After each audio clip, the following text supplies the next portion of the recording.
Hello guys, তো আজকে আমি তোমাদের সাথে শেয়ার করবো যে আমি ডেলি কীভাবে পূজা দিই। তোমরা সময় নষ্ট না করে দেখতে থাকো।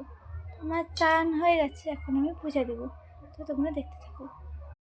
তো আগে আমি ঠাকুরের সব ফুলগুলো, বাসি ফুলগুলো নিয়ে নেব, উঠিয়ে নেব।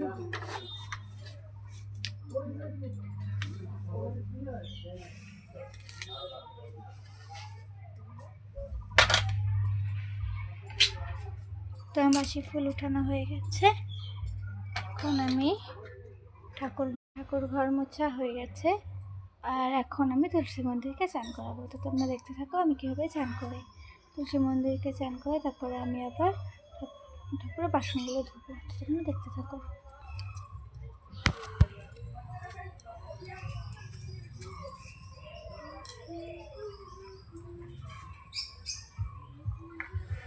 তো এখন আমি জল নিয়ে আসছি, আর এখন আমি ঠাকুরের বাসনগুলো ধুয়ে নিই। তোমরা দেখো।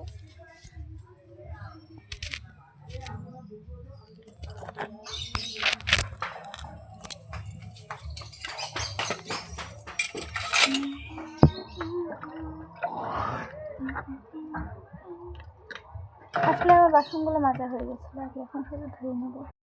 আমার ঠাকুরের জল আনা হয়ে গেছে, এখন আমি পূজা দেবো। কীভাবে পূজা দিয়ে দেখতে থাকো তোমরা।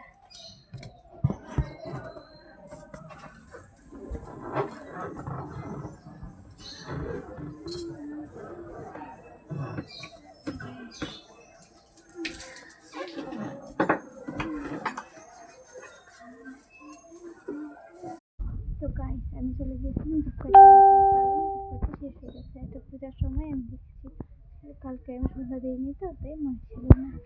চলো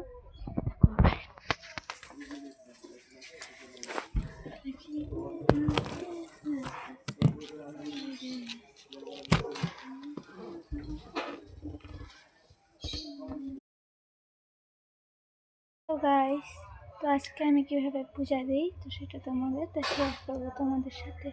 তো হ্যালো গাইস, তো আজকে আমি তোমাদের সাথে শেয়ার করবো যে আমি ডেলি কীভাবে পূজা দিই।